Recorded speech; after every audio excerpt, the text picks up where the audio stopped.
ಪಕ್ಷ ಕಟ್ಟುವ ಅನಿವಾರ್ಯತೆ. ವಿಜಯದಶಮಿ ದಿನ ಹೊಸ ಪಕ್ಷ ಕಟ್ತೇನೆ, ಕುಟುಂಬ ರಾಜಕಾರಣ ಭ್ರಷ್ಟಾಚಾರದ ವಿರುದ್ಧ ಹೋರಾಟವನ್ನು ಮಾಡ್ತೇನೆ. ಯುಗಾದಿ ಪೂಜೆ ನೆರವೇರಿಸಿದ ಬಳಿಕ ಯತ್ನಾಳ್ ಹೇಳಿಕೆ ಕೊಟ್ಟಿದ್ದಾರೆ.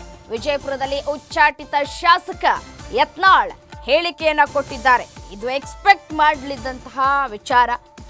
ಯಾಕೆಂತಂದ್ರೆ ಇದು ಹೊಸದೇನಲ್ಲ ಯತ್ನಾಳ್ ಅವರಿಗೆ ಉಚ್ಚಾಟನೆಯ ವಿಚಾರ. ಈ ಬಾರಿ ಕಳೆದ 2 ಬಾರಿ ಮಾಡಿದಂತಹ ಸಂದರ್ಭದಲ್ಲೂ ಕೂಡ ಪಕ್ಷವನ್ನ ತೊರೆಯುವಂತಹ ಮಾತೇ ಇಲ್ಲ ಅಂತ ಕೂಡ ಹೇಳಿದ್ರು. ಈ ಬಾರಿಯೂ ಕೂಡ ಅದೇ ವಿಚಾರವನ್ನ ಕೂಡ ಹೇಳಿದ್ರು. ಬಟ್ ಆದ್ರೆ ಯಾವಾಗ ಹೈಕಮಾಂಡ್ ನಾಯಕರನ್ನ ಮನವೊಲಿಸೋದಕ್ಕೆ ಪ್ರಯತ್ನವನ್ನ ಮಾಡ್ತು ಯತ್ನಾಳ್ ಬಣ, ಅದಕ್ಕೆ ಯತ್ನಾಳ್ ಬಣ ಏನು ಟ್ರೈ ಮಾಡಿದ್ರು ಕೂಡ ಯಾವುದೇ ರೀತಿಯಾದಂತಹ ಪ್ರಯೋಜನ ಆಗಲಿಲ್ಲ. ಹಾಗಾಗಿ ಇದೀಗ ಸ್ವಂತ ಪಕ್ಷ ಕಟ್ತೇನೆ ಅಂತ ಹೇಳಿ ಇದೀಗ ಉಚ್ಚಾಟಿತ ಶಾಸಕ ಯತ್ನಾಳ್ ಹೇಳಿಕೆಯನ್ನ ಕೊಟ್ಟಿದ್ದಾರೆ. ವಿಜಯಪುರದಲ್ಲಿ ಯುಗಾದಿ ಹಬ್ಬದ ಸಂಭ್ರಮ ಒಂದ್ ಕಡೆಯಾದ್ರೆ ಈ ಸಂದರ್ಭದಲ್ಲಿಯೇ ವಿಶೇಷವಾಗಿ ಪೂಜೆಯನ್ನ ಕೂಡ ನೆರವೇರಿಸಿದ್ರು ಮನೆಯಲ್ಲಿ. ಹೋಮ ಹವನವನ್ನ ಕೂಡ ಮಾಡಿಸಿದ್ರು. ಮತ್ತೆ ವಾಪಸ್ ಪಕ್ಷಕ್ಕೆ ಆಗಮಿಸ್ತಾರಾ ಅನ್ನೋದನ್ನ ನಿರೀಕ್ಷೆಯನ್ನ ಕೂಡ ಇಟ್ಕೊಳ್ಳಾಗಿತ್ತು. ಬಟ್ ಆದರೆ ಅದ್ಯಾವುದೂ ಕೂಡ ಆಗಿಲ್ಲ. ಇದೀಗ ಹೊಸದಾಗಿ ಒಂದು ಬಾಂಬ್ ಸಿಡಿಸಿದ್ದಾರೆ. ಯುಗಾದಿ ಪಾಡ್ಯ ಹಿನ್ನೆಲೆ ಬಿಜೆಪಿಯಿಂದ ಉಚ್ಚಾಟನೆಯಾದಂತಹ ಬಳಿಕ ಮೊದಲ ಬಾರಿಗೆ ವಿಜಯಪುರ ನಗರಕ್ಕೆ ಶಾಸಕರು ಆಗಮಿಸಿದ್ರು. ವಿಶೇಷವಾಗಿ ಪೂಜೆಯನ್ನು ಕೂಡ ನೆರವೇರಿಸಿದ್ದಾರೆ. ಬೆಂಗಳೂರಿನಿಂದ ತಡರಾತ್ರಿ ಪ್ರಯಾಣ ಬೆಳೆಸಿ ವಿಜಯಪುರಕ್ಕೆ ಆಗಮಿಸಿದ್ದಾರೆ. ವಿಜಯಪುರದ ಪ್ರಸಿದ್ಧ ಸಿದ್ದೇಶ್ವರ ದೇವಸ್ಥಾನದಲ್ಲಿ ಯತ್ನಾಳ್ ಹಾಗೂ ಕುಟುಂಬ ವಿಶೇಷವಾಗಿ ಪೂಜೆಯನ್ನು ನೆರವೇರಿಸಿದೆ. ದೃಶ್ಯದಲ್ಲೂ ಕೂಡ ಗಮನಿಸ್ತಾ ಇದ್ದೀರಿ. ಪತ್ನಿ ಶೈಲಜಾ ಹಾಗೂ ಸಿದ್ದೇಶ್ವರ ಸಂಸ್ಥೆಯ ಪದಾಧಿಕಾರಿಗಳೊಂದಿಗೆ ಭಾಗಿಯಾಗಿದ್ದಾರೆ. ಪೂಜೆ ಬಳಿಕ ಮಂಗಳಾರತಿ ಕಾರ್ಯಕ್ರಮವನ್ನು ಮುಗಿಸಿದ ನಂತರ ಪ್ರತಿ ವರ್ಷ ಯುಗಾದಿ ಪಾಡ್ಯದಂದು ನಡೆಯುವಂತಹ ಹೋಮ ಹವನ ಪೂಜೆ ಕಾರ್ಯಕ್ರಮದಲ್ಲೂ ಕೂಡ ಭಾಗಿಯಾಗಿದ್ದಾರೆ. ಮತ್ತೊಂದು ವಿಚಾರವನ್ನು ಕೂಡ ಅವರು ಹಂಚಿಕೊಂಡಿದ್ದಾರೆ. ಬಿಜೆಪಿಗೆ ಸಡ್ಡಿ ಹೊಡೆಯೋದಕ್ಕೆ ಇದೀಗ ಫೈರ್ ಬ್ರ್ಯಾಂಡ್ ರೆಡಿಯಾಗಿರುವಂಥದ್ದು ಹಿಂದೂ ಹುಲಿ ಅಂತಲೇ ಹೇಳಿ ಖ್ಯಾತಿಯನ್ನು ಪಡೆದುಕೊಂಡಿದ್ದಾರೆ ಯತ್ನಾಳ್. ರಾಜ್ಯದಲ್ಲಿ ಹಿಂದೂ ಪಕ್ಷ ಕಟ್ಟುವಂತಹ ಅನಿವಾರ್ಯತೆ ಸೃಷ್ಟಿಯಾಗಿದೆ. ಹಾಗಾಗಿ ನಾನು ಹೊಸ ಪಕ್ಷವನ್ನು ಕಟ್ತೀನಿ ಅಂತ ಕೂಡ ಹೇಳಿಕೆಯನ್ನು ಕೊಟ್ಟಿದ್ದಾರೆ. ವಿಜಯದಶಮಿ ದಿನ ಹೊಸ ಪಕ್ಷ ಕಟ್ತೇನೆ ಅಂತ ಕೂಡ ಹೇಳಿದ್ದಾರೆ. ವಿಜಯದಶಮಿ ಸಂದರ್ಭದಲ್ಲಿ ಹೊಸ ಪಕ್ಷವನ್ನು ಕಟ್ತೀನಿ ಅಂತ ಕೂಡ ಹೇಳಿರುವಂಥದ್ದು. ಕಾದು ನೋಡಬೇಕಾಗಿರುವಂಥದ್ದು ಅವರ ಪಕ್ಷದಲ್ಲಿ ಯಾವೆಲ್ಲ ನಾಯಕರು ಜಾಯಿನ್ ಆಗ್ತಾರೆ. ಈಗೇನು ಯತ್ನಾಳ್ ಬಣ ಏನಿದೆ ಅಷ್ಟೂ ಜನರು ಕೂಡ ಯತ್ನಾಳ್ಗೆ ಬೆಂಬಲವನ್ನು ಕೊಡ್ತಾರೆ. ಒಂದು ಕಡೆ ಈಶ್ವರಪ್ಪ ಅವರು ಕೂಡ ಈಗಾಗಲೇ ಒಂಟಿಯಾಗಿದ್ದಾರೆ. ಅವರು ಕೂಡ ಸೇರ್ಪಡೆಯಾಗುವಂತಹ ಸಾಧ್ಯತೆ ಇದೆ. ವಿಜಯಪುರದಲ್ಲಿ ಬಿಜೆಪಿ ಉಚ್ಚಾಟಿತ ಶಾಸಕ ಯತ್ನಾಳ್ ಹೇಳಿಕೆ ಕೊಟ್ಟಿದ್ದಾರೆ. ಯಡಿಯೂರಪ್ಪ ವಿಜಯೇಂದ್ರ ವಿರುದ್ಧ ರಾಜ್ಯದಲ್ಲಿ ಅಡ್ಜಸ್ಟ್ಮೆಂಟ್ ರಾಜಕಾರಣ ನಡೀತಾ ಇದೆ. ಭ್ರಷ್ಟ ಯಡಿಯೂರಪ್ಪ ಕುಟುಂಬದ ವಿರುದ್ಧ ಹೋರಾಟವನ್ನ ಮಾಡ್ತೀನಿ ಅಂತ ಹೇಳಿಕೆ ಕೊಟ್ಟಿದ್ದಾರೆ. ನಾವು ಮೋದಿ ವಿರುದ್ಧ ಹೋರಾಟ ಮಾಡಲ್ಲ ಅಂತ ಹೇಳಿ ಯತ್ನಾಳ್ ಸ್ಪಷ್ಟನೆ ಕೊಟ್ಟಿದ್ದಾರೆ. ನಾನು ರನ್ಔಟ್ ಆಗಲ್ಲ, ಬೋಲ್ಡ್ ಆಗಲ್ಲ, ಸಿಕ್ಸರ್ ಹೊಡಿತೀನಿ. ಹೊಸ ಪಕ್ಷ ಕಟ್ಟುವ ಸುಳಿವನ್ನ ಕೊಟ್ಟಿದ್ದಾರೆ ಯತ್ನಾಳ್. ವಿಜಯೇಂದ್ರ ಯಡಿಯೂರಪ್ಪ ವಿರುದ್ಧ ಮತ್ತೆ ಯತ್ನಾಳ್ ಗುಡುಕ್ತಾ ಇದ್ದಾರೆ. 2006ರ ಸಂದರ್ಭದಲ್ಲಿ ಯತ್ನಾಳ್ ಅವರು ಯಡಿಯೂರಪ್ಪನವರು ಸಿಎಂ ಆಗಿದ್ದಂತಹ ಸಂದರ್ಭದಲ್ಲಿ ಶೋಭಾ ಕರಂದ್ಲಾಜೆ ಯಡಿಯೂರಪ್ಪ ವಿರುದ್ಧ ಸಮರವನ್ನ ಸಾರಿದ್ರು. ಆಗ್ಲೂ ಕೂಡ ಪಕ್ಷದಿಂದ ಉಚ್ಚಾಟನೆ ಆದ್ರು. ಅದಾದ ನಂತರ 2016ರಲ್ಲಿ 6 ವರ್ಷಗಳ ಕಾಲ ಉಚ್ಚಾಟನೆ ಮಾಡಲಾಯಿತು. ಅದಾದ ನಂತರ ಮತ್ತೆ ಪಕ್ಷ ಉಚ್ಚಾಟನೆ ಏನ್ ಮಾಡಿತ್ತು ಅದನ್ನ ವಾಪಸ್ ತೆಗೆದುಕೊಳ್ತು, ಚುನಾವಣೆ ಎದುರಿಸ್ತು. ಇದೀಗ ಮತ್ತೆ ಅವ್ರನ್ನ 6 ವರ್ಷಗಳ ಕಾಲ ಉಚ್ಚಾಟನೆ ಮಾಡಲಾಗಿದೆ. 6 ವರ್ಷಗಳ ಕಾಲ ಉಚ್ಚಾಟನೆ ಮಾಡಿರುವಂತಹ ಹಿನ್ನೆಲೆಯಲ್ಲಿ ಯತ್ನಾಳ್ ಇದೀಗ ಸಿಡಿದೆದ್ದಿದ್ದಾರೆ. ಈಗಾಗಲೇ ಒಂದು ಸುತ್ತಿನ ಸಭೆಯನ್ನ ಕೂಡ ನಡೆಸಿದ್ದಾರೆ. ಯತ್ನಾಳ್ ಬಣದವರೆಲ್ಲರೂ ಕೂಡ ಮನವೊಲಿಸುವಂತಹ ಪ್ರಯತ್ನವನ್ನ ಕೂಡ ಮಾಡ್ತೀವಿ. ಹೈಕಮಾಂಡ್ ನಾಯಕರಿಗೆ ಯತ್ನಾಳ್ ರವರ ಅನಿವಾರ್ಯತೆ ಪಕ್ಷಕ್ಕೆ ಎಷ್ಟಿದೆ ಅನ್ನೋದನ್ನ ನಾವು ಪ್ರೂವ್ ಮಾಡಿ ತೋರಿಸ್ತೀವಿ, ಅವರ ಮನವೊಲಿಸುವಂತಹ ಕೆಲಸಗಳನ್ನ ಮಾಡ್ತೀವಿ ಅಂತ ಕೂಡ ಹೇಳಿದ್ರು. ಇದೀಗ ಮತ್ತೊಂದು ಅಂದ್ರೆ ಹೊಸ ಪಕ್ಷ ಕಟ್ಟುವಂತಹ ಸೂಚನೆಯನ್ನ ಕೊಡ್ತಾ ಇದ್ದಾರೆ, ಮುನ್ಸೂಚನೆಯನ್ನ ಕೊಡ್ತಾ ಇದ್ದಾರೆ ಯತ್ನಾಳ್ ಅವರು.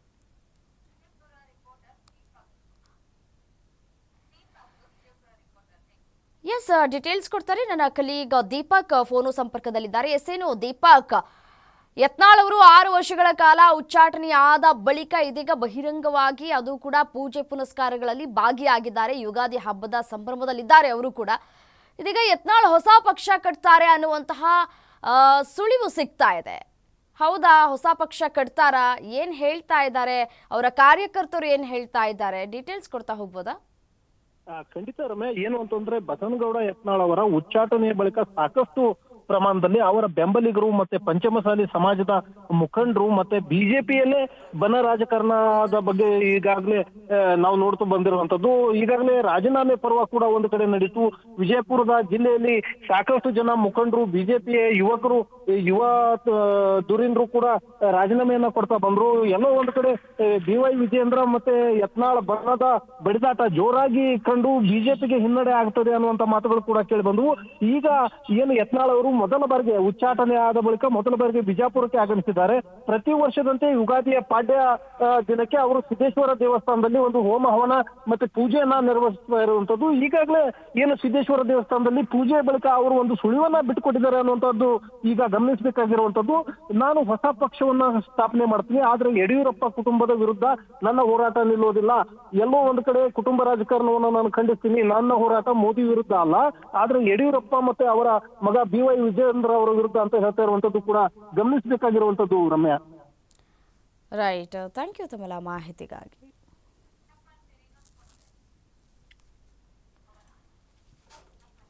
ವಿಜಯೇಂದ್ರ ಯಡಿಯೂರಪ್ಪ ವಿರುದ್ಧ ಮತ್ತೆ ಗುಡುಗಿದ್ದಾರೆ. ದೇವಸ್ಥಾನದಲ್ಲಿ ವಿಶೇಷವಾಗಿ ಪೂಜೆಯನ್ನ ಕೂಡ ನೆರವೇರಿಸಿದ್ದಾರೆ ಯತ್ನಾಳ್ ಅವರು. ಯುಗಾದಿ ಹಬ್ಬದ ಪಾಡ್ಯ ದಿನದಂದು ಮುಂಬರುವ ವಿಜಯದಶಮಿಯಂದು ನಾನು ಹೊಸ ಪಕ್ಷ ಕಟ್ತೇನೆ ಅಂತ ಮಾತುಗಳನ್ನು ಆಡ್ತಾ ಇದ್ದಾರೆ ಅಂತೆ. ಅದೇ ರೀತಿಯಾಗಿ ಅವರ ಕಾರ್ಯಕರ್ತರು ಕೂಡ ಈಗಾಗಲೇ ಅವರಿಗೆ ಒಂದಷ್ಟು ಬಲ ನೀಡುವಂತಹ ಕೆಲಸವನ್ನು ಕೂಡ ಮಾಡ್ತಾ ಇದ್ದಾರೆ. ಪಂಚಮಸಾಲಿ ಲಿಂಗಾಯತ ಧರ್ಮದವರು ಕೂಡ, ಸ್ವಾಮೀಜಿಗಳು ಕೂಡ ಇದೀಗ ಯತ್ನಾಳ್ ಅವರ ಪರವಾಗಿ ನಿಂತಿದ್ದಾರೆ. ಸಾಕಷ್ಟು ಪರ ವಿರೋಧ ಚರ್ಚೆಗಳು ಆದ ನಂತರ, ಇದೀಗ ಉಚ್ಚಾಟನೆ ಆದ ನಂತರ ಏನು ಮಾಡ್ತಾರೆ ಯತ್ನಾಳ್ ಅನ್ನುವಂತಹ ಪ್ರಶ್ನೆಗಳು ಕೂಡ ಕಾಡ್ತಾ ಇತ್ತು. ಹೊಸ ಪಕ್ಷ ಕಟ್ಟುವಂತಹ ಸುಳಿವನ್ನ ಕೂಡ ಕೊಟ್ಟಿದ್ದಾರೆ. ಈ ಹಿಂದೆ ಸಾಕಷ್ಟು ಹೇಳಿಕೆಯನ್ನ ಕೊಟ್ಟಿದ್ರು. ಪಕ್ಷದಿಂದ ಉಚ್ಚಾಟನೆ ಆದರೂ ಪರವಾಗಿಲ್ಲ, ನಾವು ವಿಜಯೇಂದ್ರ ಯಡಿಯೂರಪ್ಪನವರ ವಿರುದ್ಧ ಸಮರ ಸಾರ್ತೀವಿ ಅಂತ ಕೂಡ ಹೇಳಿದ್ರು. ಬಿಜೆಪಿ ಪಕ್ಷವನ್ನು ನಾವು ಬಿಟ್ಟು ಹೋಗೋದಿಲ್ಲ, ರಾಜ್ಯದಲ್ಲಿ ಹಿಂದೂ ಪಕ್ಷ ಕಟ್ಟುವಂತಹ ಅನಿವಾರ್ಯತೆ ಸೃಷ್ಟಿಯಾಗ್ತಾ ಇದೆ. ಸೊ ಹಿಂದೂ ಪಕ್ಷ ನಾವು ಕಟ್ತೀವಿ, ಕುಟುಂಬ ರಾಜಕಾರಣ ಏನಾಗ್ತಾ ಇದೆ ರಾಜ್ಯದಲ್ಲಿ ಅದಕ್ಕೆ ಕಡಿವಾಣ ಹಾಕುವಂತಹ ಕೆಲಸಕ್ಕೆ ನಾವು ಮುಂದಾಗ್ತೀವಿ ಅಂತ ಕೂಡ ಯತ್ನಾಳ್ ಹೇಳ್ತಾ ಇರುವಂಥದ್ದು. ಸೊ ಹಾಗಾಗಿ ಒಂದ್ ಕಡೆ ವಿಜಯೇಂದ್ರ ಅವರಿಗೆ ಸುಲಭದ ಹಾದಿ ಆದಂತಾಗಿದೆ. ರಾಜ್ಯಾಧ್ಯಕ್ಷ ಸ್ಥಾನಕ್ಕೆ ಸಾಕಷ್ಟು ಜನ ಕಣ್ಣು ಹಿಟ್ಟಿದ್ರು, ಅದಕ್ಕೆ ಒಂದ್ ಕಡೆ ರಿಲೀಫ್ ಕೂಡ ಸಿಕ್ಕಿದೆ ಅವರಿಗೆ. ಯಾಕೆಂತಂದ್ರೆ ಯತ್ನಾಳ್ ಬಣ ವಿಜಯೇಂದ್ರ ಅವರನ್ನ ಶತಾಯಗತಾಯವಾಗಿ ರಾಜ್ಯಾಧ್ಯಕ್ಷರ ಸ್ಥಾನದಿಂದ ಕೆಳಗಿಳಿಸಬೇಕು, ಅವರನ್ನ ಬೇರೆಯವ್ರನ್ನ ಆ ಒಂದು ಸ್ಥಾನಕ್ಕೆ ನೇಮಕ ಮಾಡಬೇಕು ಅಂತ ಹೇಳಿ ಹೈಕಮಾಂಡ್ ಮಟ್ಟದಲ್ಲಿ ಒಂದಷ್ಟು ಲಾಭಿಯನ್ನ ಕೂಡ ಮಾಡಿದ್ರು, ಒಂದಷ್ಟು ಕಂಪ್ಲೇಂಟ್ ಕೊಡುವಂತಹ ಕೆಲಸಗಳು ಕೂಡ ಆಗಿದ್ರು. ಹೈಕಮಾಂಡ್ ನಾಯಕರು ಕೂಡ ಇದು ದಿನೇ ದಿನೇ ಅತಿರೇಕಕ್ಕೆ ಹೋಗ್ತಾ ಇದೆ, ಪಕ್ಷಕ್ಕೆ ಮುಜುಗರವನ್ನ ಉಂಟು ಮಾಡ್ತಾ ಇದೆ, ಪಕ್ಷಕ್ಕೆ ಡ್ಯಾಮೇಜ್ ಆಗುವಂತಹ ಸ್ಟೇಟ್ಮೆಂಟ್ಗಳನ್ನ ಎರಡೂ ಕಡೆ ಬಣದವರು ಕೊಡ್ತಾ ಇದ್ದಾರೆ ಅಂತ ಹೇಳಿ ಮುನ್ನೆಚ್ಚರಿಕಾ ಕ್ರಮವನ್ನು ತೆಗೆದುಕೊಂಡು ವಿಜಯೇಂದ್ರ ಬಣಕ್ಕೂ ಕೂಡ ನೋಟಿಸ್ ಅನ್ನ ಕೂಡ ಕೊಡಲಾಗಿತ್ತು. 75 ಗಂಟೆಗಳ ಒಳಗಾಗಿ ಶಿಸ್ತು ಸಮಿತಿ ರಿಯಾಕ್ಟ್ ಮಾಡಬೇಕು, ಉತ್ತರವನ್ನ ಕೊಡಬೇಕು ಅಂತ ಹೇಳಿ ನೋಟಿಸ್ ಅನ್ನ ಕೊಟ್ಟಿತ್ತು 5 ಜನಕ್ಕೆ. ಅದಾದ ನಂತರ ಆಗಿದ್ದಂತಹ ಡೆವಲಪ್ಮೆಂಟ್ಸ್ ಏನಪ್ಪಾ ಅಂತಂದ್ರೆ ಯತ್ನಾಳ್ರವನ್ನ ಪಕ್ಷದಿಂದ 6 ವರ್ಷಗಳ ಕಾಲ ಉಚ್ಚಾಟನೆ ಮಾಡಲಾಗಿತ್ತು. ನೆಕ್ಸ್ಟ್ ಏನು ಮಾಡ್ತಾರೆ ಯತ್ನಾಳ್ ಅನ್ನುವಂತಹ ಪ್ರಶ್ನೆಗಳು ಕೂಡ ಕಾಡ್ತಾ ಇತ್ತು. ನಿನ್ನೆ ರಾತ್ರಿಯೇ ಅವರು ವಾಪಸ್ ವಿಜಯಪುರಕ್ಕೆ ತೆರಳಿ ಇದೀಗ ಫ್ಯಾಮಿಲಿ ಜೊತೆ ಹಬ್ಬವನ್ನ ಆಚರಣೆ ಮಾಡ್ತಾ ಇದ್ದಾರೆ. ನಾಳೆಯಿಂದ ಏನು ಸ್ಟೆಪ್ ತೆಗೆದುಕೊಳ್ತಾರೆ ಅನ್ನುವಂತಹ ಪ್ರಶ್ನೆಗಳು ಕೂಡ ಕಾಡ್ತಾ ಇತ್ತು. ಅದಕ್ಕೆ ಒಂದು ಕಡೆ ಉತ್ತರ ಸಿಕ್ಕಂತೆ ಕಾಣಿಸ್ತಾ ಇದೆ. ಹೊಸ ಪಕ್ಷ ಕಟ್ಟುವಂತಹ ಮುನ್ಸೂಚನೆಯನ್ನ ಕೂಡ ಕೊಡ್ತಾ ಇದ್ದಾರೆ. ಯಾರೆಲ್ಲ ಇವರಿಗೆ ಸಾಥ್ ಕೊಡುವಂತಹ ಸಾಧ್ಯತೆ ಇದೆ? ಒಂದು ಕಡೆ ರಮೇಶ್ ಜಾರಕಿಹೊಳಿ ಇದ್ದಾರೆ, ಮತ್ತೊಂದು ಕಡೆ ಕುಮಾರ್ ಬಂಗಾರಪ್ಪ ಇದ್ದಾರೆ, ಮತ್ತೊಂದು ಕಡೆ ಪ್ರತಾಪ್ ಸಿಂಹ ಕೂಡ ಇದ್ದಾರೆ. ಇವರೆಲ್ಲರೂ ಕೂಡ ಇವ್ರಿಗೆ ಸಾಥ್ ಕೊಡ್ತಾರಾ ಅನ್ನುವಂತಹ ಪ್ರಶ್ನೆಗಳು ಕೂಡ ಇಲ್ಲಿ ಉದ್ಭವ ಆಗ್ತಾ ಇದೆ. ಮತ್ತೊಂದು ಕಡೆ ಈಶ್ವರಪ್ಪನವರು ಕೂಡ ಈಗಾಗಲೇ ಪಕ್ಷದಿಂದ ಹೊರಗಡೆ ಬಂದು ಸ್ವತಃ ತಮ್ಮ ಪಕ್ಷವನ್ನ ಕಟ್ಕೊಂಡಿದ್ದಾರೆ. ಅವರು ಕೂಡ ಯತ್ನಾಳ್ಗೆ ಸಾಥ್ ಕೊಡ್ತಾರಾ ಅನ್ನುವಂತಹ ಪ್ರಶ್ನೆಗಳು ಕೂಡ ಇಲ್ಲಿ ಉದ್ಭವ ಆಗಿದೆ. ಈಗಾಗಲೇ ಬಸವಜಯ ಮೃತ್ಯುಂಜಯ ಸ್ವಾಮೀಜಿ ಅವರು ಕೂಡ ಡೆಡ್ಲೈನ್ ಕೊಟ್ಟಿದ್ದಾರೆ. ಮುಂದಿನ ತಿಂಗಳು 10ರ ಒಳಗಾಗಿ ಯತ್ನಾಳ್ರವರ ಉಚ್ಚಾಟಿತ ಏನಿದೆ ಅದನ್ನ ವಾಪಸ್ ತೆಗೆದುಕೊಳ್ಬೇಕು, ಇಲ್ಲದೆ ಹೋದ್ರೆ ನಾವು ಉಗ್ರ ಹೋರಾಟವನ್ನ ಮಾಡ್ತೇವೆ ಅನ್ನುವಂತಹ ಎಚ್ಚರಿಕೆಯನ್ನ ಕೂಡ ಕೊಟ್ಟಿದ್ದಾರೆ. ಈ ಸ್ವಾಮೀಜಿಗಳೆಲ್ಲ ಯಾಕೆ ರಾಜಕೀಯಕ್ಕೆ ಎಂಟ್ರಿ ಕೊಡ್ತಾರೋ ಏನೋ ಗೊತ್ತಿಲ್ಲ, ಏನು ಬೇರೆ ಬೇರೆ ಕೆಲಸ